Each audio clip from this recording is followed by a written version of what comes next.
Before we talk about the forceful deportation, for Israel has been deporting, as I told you, almost from the beginning, but it has mostly deported from 2014 till now over 20,000 people. Most of these people, and it's really, really important to understand that Israel is claiming that it's not deporting, and it claims that it's not deporting to the countries that they have escaped from. We have information signed by the government. We asked for freedom of request or whatever. We have information that most of the people have been deported to Sudan and to Eritrea. We have 6,000 people deported to Sudan and over 2,000 or 3,000 people deported to Eritrea. We know that they have not been deported directly. They've been deported by the fact that the Israel put them on business or commercial airlines. They've been flown to either Jordan, Egypt, Turkey, and from Turkey they've been sent to Sudan and Eritrea or Addis Ababa, and from there they've been sent to their countries. We know of a lot of people that arrived to Sudan, and on the day that they arrived, they've been murdered. We know about a lot of people that arrived to Sudan, and in the airport they've been catched, they've been tortured, some of them been killed, and some of them live under fear of being killed. I mean, after they've been tortured for many months or being raped or whatever it was, they're released, but they're all under surveillance all the time. So people that live in Israel are in extreme danger because Sudan sort of sees us as an enemy state, even though we know that they're unofficial warming up between Israel and Sudan. But in general, Sudan uses the fact that these people have been to Israel as they are worthy of death. They are traitors, they are espiers, whatever. So sending to Sudan is extremely dangerous. Sending to Eritrea is even more dangerous. We know that there are a group of people that pay the 2% to the Eritrean government, and they are so-called supporters. Of course, they're not necessarily supporters. They have family in Eritrea and they're afraid. But when they are sent to Eritrea, they are given unofficially, they're given 2 or 3 months to stay to Eritrea, to say hello to their families, to bring in foreign money, and to leave Eritrea. They cannot stay in Eritrea. If they stay in Eritrea, they are being taken forcefully again to be into the army or to whatever. The other group that is resistant to the Eritrea government, that do not pay the 2%, they disappear. Nobody knows what happens to them. Their families in Eritrea don't know. Their friends here, nobody knows what these happen to these people. We don't even have one account of somebody that was deported, and we know that he was an opposer to the government, and we don't know anything about them. So Israel has been deporting, and Israel has also been using this system of, I call it the revolving door, through Uganda and Rwanda and Uganda. And we know that I've been to Uganda, and I have testimonies from people, from over 25 people in Uganda and over at least 10 or 15 people in Europe that did the whole journey. We know that they are being, once they reach Rwanda, and the same thing with Uganda, they're being met inside the airport before they even go to the before they even show their passport to anybody. They're being met by smugglers. These smugglers are not just general people that come to the airport to deal with refugees. These are people that have the authority to do it. They have the names, the lists, and the pictures of the people that have been sent to Israel. I mean, each day there's a shipment. Each day these people meet them. They take them. We know that they take them in Rwanda. They take them to a villa in Kigali, where they're being kept between 24 hours and 48 hours. And we know that after that they're being smuggled outside of the country, where they have to pay it. They're smuggled to the border from Uganda, and then on the border of Uganda, the smugglers from the other side meet them. They take them to Kampala, and the same system happens all over there. Rwanda does not have even one refugee. There's talk about 7 refugees. We don't know who these 7 refugees is. I have to say that one of my testimonies, one of the Eritreans that I met in Uganda, told me that he succeeded leaving the villa in Kigali. He went to the UNHCR. It's a posh neighborhood. The villa is in a posh neighborhood, and the UNHCR sits in this neighborhood. And he convinced the cook there, the Rwandan cook, to tell him where the UNHCR is and to help him get out of the villa. He reached the UNHCR and he told the UNHCR, "I'm a refugee from Israel, and my travel document has been taken, and they are going to smuggle me, and I do not want to be smuggled. I'm afraid of this." And the UNHCR did not know what to do with him. They were like, "We can't help you." They gave him one night in a hotel, but they actually advised him to return to the smugglers, and he had nothing to do. So he did return to the smugglers, and he was smuggled to Uganda. There, I met him. In Uganda, there's the same system where people arrive in Uganda. Again, officials meet them in the airport. They're not dressed as officials, but we know they must be officials because it's systematically, it's day by day, and they meet them inside in the airport where a normal citizens cannot enter. And again, they take their travel documents and they bring them to certain hotels. I have the pictures of these hotels. And in these hotels, they are met by the smugglers again. And the smugglers push them. They don't push them forcefully like they do in Rwanda, but they push them outside of Uganda. They tell them it's dangerous, which is true, and they tell them that they don't have any paper and there's nobody to protect them, and they won't be able to find work, and therefore they should be smuggled out of Uganda. Most of them are afraid, and they're right to be afraid. Just a few manage to stay in Uganda, and they too are haunted constantly by the smugglers. The smugglers know of where every move they make, they know where they live. They come sometimes and they push them even within Uganda. They try to convince them to leave. We have reports of somebody that is an asylum seeker that is in Israel, that he's received the B1 in Israel, so he can travel. We know that he probably is involved in building this network of smugglers, and 6 different people in Uganda told me that he has approached them once he was in Uganda, a guy from Israel, and he also convinced to help them to be smuggled out of Uganda. When I was Uganda, and me and my partner, we met with a group of Sudanese. We met with individuals that told us the testimonies, but what we were really trying to understand, what is the push factor in Uganda? Why are they being pushed when we know that Uganda was more or less welcoming to refugees? We met with a group of Sudanese that were not only from Israel in order to try to understand the difference between somebody that comes from Israel and somebody that comes from Sudan directly. These are people that knew us. These are people, some of them knew me in Israel. These are people that knew us through my activity. And we had a situation where we were not aware of. The smugglers came to this meeting and they sat there just not far from me and my partner, and they took pictures of us. We were not aware of the fact that they were smugglers, and the people around us could not say a word. That just shows you how afraid they are. These are Sudanese that are involved in the smuggling system, and the people there had to keep quiet. Later on, they came to our hotel and they told us we couldn't speak because the smugglers were there. So you have to understand, even in Uganda, these people are afraid of the smugglers, of people that are smuggling them. When I came back to Israel, I heard, of course, more information about these individuals and how they are involved with the Hagira, with the immigration. So the picture is that these people are probably very involved. They're giving the Hagira information. They are telling them who doesn't have a visa, and we heard a lot of testimonies regarding that issue. So Israel has been all this time, and to continue the journey that people do later on, I went to Europe to collect the testimonies. So the journey, the revolving door from Uganda, Rwanda, pushes them to Juba in South Sudan, and it's dangerous for them because we know there's a civil war. And then it pushes them, and all the way they have to pay for everything. Every stop, every soldiers, every militia, they always have to pay. Then they pushes them from Juba to Khartoum, which is of course extremely dangerous for everybody who's been to Israel. And then they push them through Khartoum. They actually gather them in big warehouse outside of Khartoum, and they push them through the journey through the Sahara to Libya. It's important to understand that this journey is very, very dangerous. Most of the people die in this journey in the Sahara.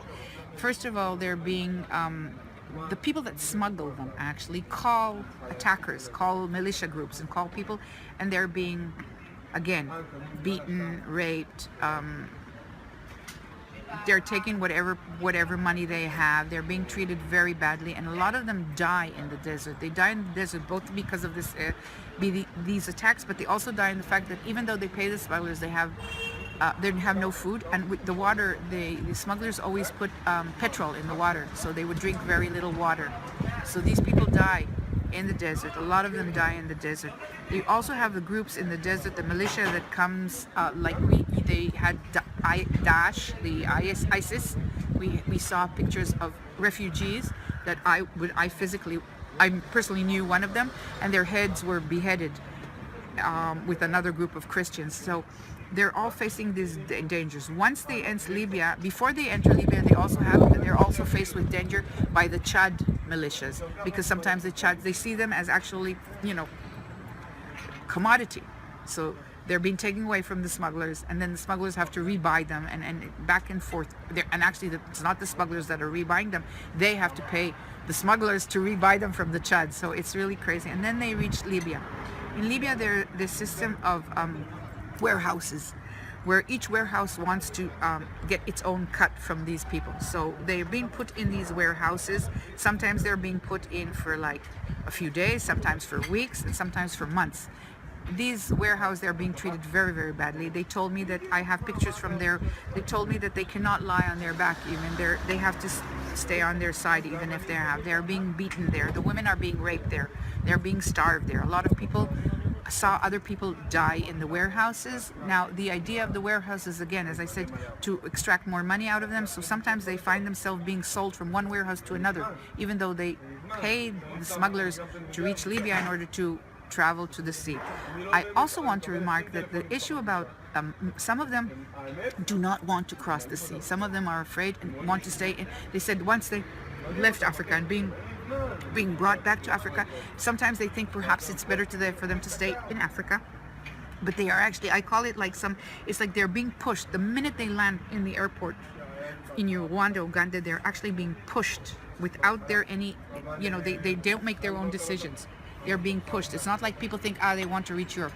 Some of them do want to reach Europe, but some of them don't want to reach Europe. Some of them are too frightened, and they know what's going to happen on the way. And then once they finish extracting the money from them in the warehouses, sometimes they put them on boats. Of course, we heard about the people that drown in the boats. I have testimony of a guy that was on a boat, and he had another boat beside him, and he saw 450 people drown in front of his eyes, children, people. People told me in Europe, we left Israel 10 people, we reached Europe 3. 7 people died on the way. And the issue with Europe, of course, is and we know that what happened till recently is that these people were pushed on boats that were not capable to carry them, with neither the amount or now their petrol or whatever. And we know that what happened is that Europe saved them, the private people or how do you call it, commercial ships that had to save them. So we know that was a process that happened.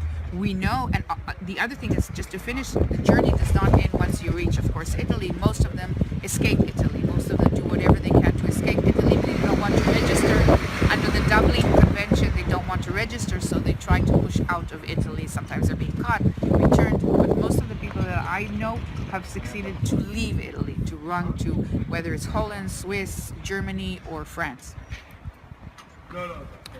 So this journey is a journey that's been going on for a few years. We know now that the European Union has paid billions of euro in order to Tunis, Libya, and Egypt to prevent these refugees from coming.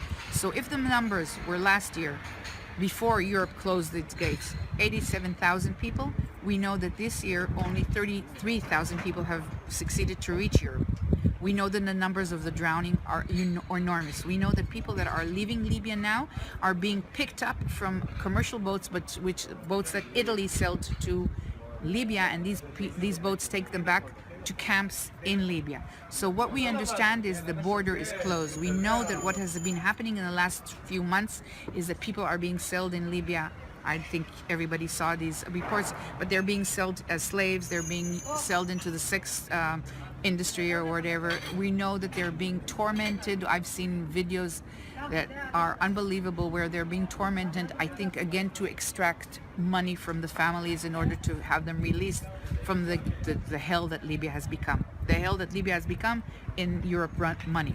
We know also that Europe pays a lot of money to the Sudanese government, to al-Bashir, in order for him to already catch the Eritreans that leave Eritrea and to send them back to Eritrea. We know that the involvement of Europe within Africa is much deeper only than the border. It's not only stopping people in the border. We know it's active inside these countries and inside these regimes to prevent asylum seekers coming to Europe.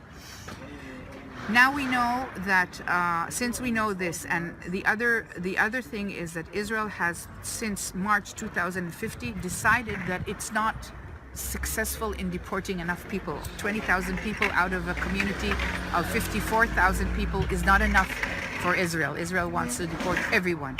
So after all the Supreme Court saying that you cannot detain people for indefinite, and then you cannot detain people over 20 months, and the Supreme Court back and forth with the Israeli government, the government decided that it's going to attack it through the law of entry through Israel. If Israel used to deport Israel through the law of anti-infiltration law, it changed its avenue, and it says we are going to deport them under the law of entry of Israel, where every sovereign country is allowed to tell a person that entered Israel that he's not legal. He can be detained until he's willing to leave. So Israel is using that law, and the trick about using that law is very smart, because we cannot take it to the Supreme Court. It's not a law that has been renewed. The anti-infiltration law has been renewed, so it could be taken to the Supreme Court to say it's not according to the constitutional law of respect of the human rights. This we cannot say anything. We can't attack it. So they're using it, and what they're claiming is that they will now, and it went back and forth to the court, and it didn't reach exactly the Supreme Court. It reached the higher court. So it went to the county court, and then it reached the higher court, but not the Supreme Court. And basically what the judges said, that is, there's no problem to deport people, infiltrators, to deport people from Israel. The only issue that the Supreme Court had in September was the fact, in August I believe it was, the fact that Rwanda, or the third country, because we weren't allowed to say the name, the third country has not accepted to receive people that were forcefully deported. And actually, when the Supreme Court justices said that to Netanyahu, she actually mapped away from him to solve this issue, because she told him basically, we don't mind, you can deport them, it's fine for us as a state, you can deport these people, but you don't have the agreement of the country receiving on the other end. So what Netanyahu did, so-called, we did not see this agreement, and this is what we're trying to struggle now with. Netanyahu said, I've met with Paul Kagame in the UNHCR, in the UN convention, and he said it's fine, you can deport people even if they resist it, even if they don't agree to be deported. What Rwanda and Uganda are getting in exchange? I believe we're not completely sure. Okay, nobody's telling us. We believe that as Rwanda and Uganda, there's all these committees in the UN where Uganda and Rwanda, we know that Rwanda is creating many crimes. We know that there's a list of crimes. We just now appealed for something about Rwanda. We know that it's involved in stopping its activists. We know that it's prisoning people. We know it has secret prisons. We know people are being tortured. We know Rwanda does a lot of many things. Rwanda does not want to be put on the spot in the UN. It needs Israel to back it up. And we see that Israel is warming up with all the African countries. We believe that there's a lot of arms treaty going back and forth. And we believe that Israel has, asked Rwanda and Uganda to be their garbage dumping area of asylum seekers. And I think what Israel told them, promised them, first of all, the negotiations and the agreements were secret. Nobody knows exactly what they were. But I think the idea was that Israel told them, do us a favor, we want to get rid of but you won't have to deal with these refugees. They'll be pushed out, as we see they are. With Uganda, it's even more, the question mark is even bigger, because Uganda's pride is on the fact that it's the only nation in Africa that is accepting refugees. And we know that Uganda is very corrupt. And we know that it has 60% of unemployment. And we also know that Uganda is receiving money for each asylum seeker that is registering in the UNHCR. We also know that in Uganda, the UNHCR sits under the office of the Prime Minister. It's not independent. So an asylum seeker that reaches Uganda cannot go to the UNHCR independently as he can here. Not that they help much here, but he can't do that. He has to go through the government. And normally what happens is that they go to the government, they receive a piece of paper, and the UNHCR pays Uganda for each asylum seeker or each refugees they accept. Why would they not accept 3,000 refugees from Israel? What's the business with Israel? There are only 3,000. When I was there a year ago, there were like almost 500,000 refugees. Now we know there are 1.5 million of refugees from South Sudan. So we know that Uganda is full with refugees. We're wondering what's the problems with 3,000 refugees from Israel. I believe that there's agreement that Israel does not want these people to stay in Uganda. They do not want their testimonies. They do not want their voice to be heard. Israel wants to actually push these people either to their death or just to disappear. Another interesting thing is nobody in Israel has the list of names of people that have been deported. We do not know the names of people that have been deported. We have our friends, we have people I met, but we do not have a list saying that these are all the people that have been in Israel, lived in Israel, and have been deported. And I don't know if I have to emphasize how wrong that is. You can follow them. You can't follow them, exactly. And when we try to follow them, I have to do it in a personal base, as you saw, and I have to rely on my connections with the community to try and find them.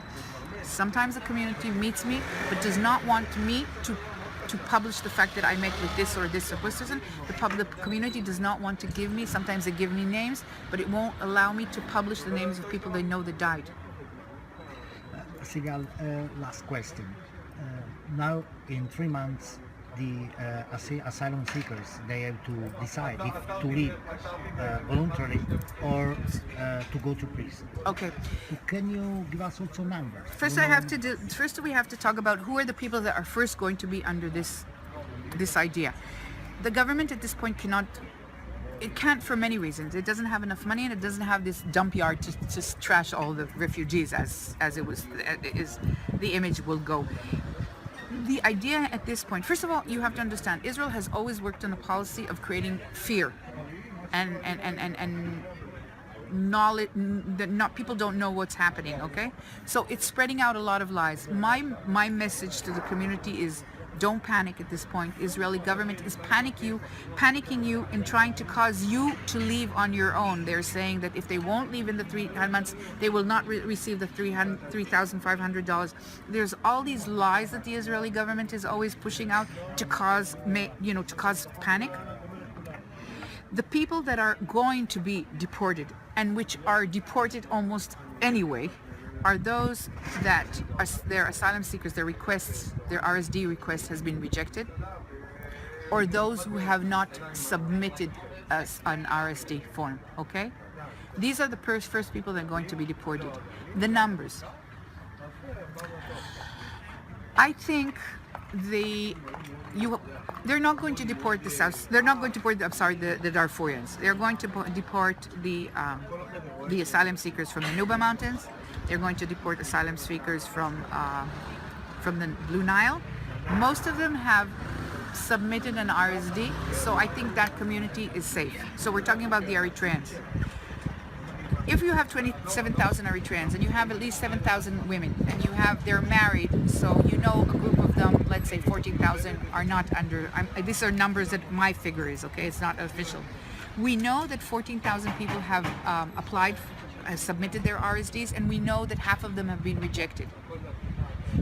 I don't know the numbers of those who have been rejected, as I told you, because of the issue of the year or the issue of the army invasion. So I'm not completely sure about the numbers. We're talking about a few thousand at this point. Those, as I said, there was rejected, and those who have not submitted their RSD forms. My belief, this is my personal belief, and this is what I'm telling the refugees, and it's based on my belief and my experience with the Israeli government, and we see it already in the articles surfacing. Israel cannot deport a few thousand at this point to Rwanda, Uganda. Uganda, I don't know if you just saw the newspaper in The Guardian. The Uganda's officials say they're baffled by Israel saying that they have agreements. They don't know what agreements Israel has with them. And as when I was in Uganda, I met one of the officials in the OPM. We went to meet him, and we didn't exactly tell him what we were and who we were, but I think he knew because we were followed. And one of the things we tried to ask him why, we tried to see an overview how refugees in Uganda are treated, and then we ended up asking him, but what is the difference with refugees coming from Israel? And the only thing he was willing to say is, we believe in sharing the burden. That was his only answer, and he ended the interview. He did not want to continue. So I don't think Uganda will accept, and and Rwanda at this point is not capable of accepting. There's no base for to accept these refugees there. Also, because Israel claimed, and nobody said who claimed it, this is also the way of the fake news. Israel said that they will pay $5,000 for each refugee that will be accepted. This, by the way, changes the agreement, so we think the agreement has to be open. But what does that mean? Why would you pay the government $5,000? Are you selling refugees to Uganda? What's happening? I think the embarrassment will be too great for Rwanda. I think what we will see is we're going to see the continued trickle down. Every day you're going to have 4 or 10 people sent to Rwanda and Uganda. This is how, and of course, you're going to see people send secretly. It's not, when I say you're going to see, this is going to happen, but we're not going to see it as public. One of the great ideas about this deportation is we as public, we are not going to see it. I call it the quiet deportation. We don't see this deportation. It happens without us seeing. It happens when people break down in Saharonim or in Cholot and they sign. It happens when people break down quietly at their home and go and sign and go in the next day and leave in the airport. I hardly know who's going to leave. I met a few people that are going to leave, but that's pretty rare. They're not telling anybody. They're ashamed, they're afraid. They're also afraid of what might happen to them, so they keep quiet. So people are going to continue to break down because there's so many other laws in place creating a situation where it's difficult for them to maintain their lives here. The 20% law, the way they're being closing all the offices where they can renew their visas. There's only one now in Eilat and one in Tel Aviv. So somebody from Beersheba has to come with his children at 4 o'clock in the morning. He has to stand out in this weather or in the rain to renew his visa every month or two. Now, the fact that they are not going to renew the visas, okay? They are going to do anything in their power to create life to be extremely difficult because they're also finding employers. They're also not renewing visas. So they're going to create a lot of situations on the ground that's going to be impossible for the asylum seekers to stay here. Asylum seekers are going to break and leave. The reason now they're not breaking is because of the bad news that's coming from Libya. It's truly impossible. So some of them are staying here in very bad conditions. They're jamming themselves back into like 4 or 5 families in 2-bedroom apartments. Some of the women unfortunately had to go back to be, not go back, but they've been raped in the Sinai Desert, and now they have to be prostitutions. They have to work in prostitution in order to maintain their livelihood of their children. So Israel is going to continue doing all these things that are quietly creating a lot of difficulties for the asylum seekers to stand their ground and to stay here. They're probably going to send a few people to Saharonim for indefinitely, and it's probably not going to end up working, or maybe these people will break and go. But this is how it's going to happen. This is the way the system is going to work.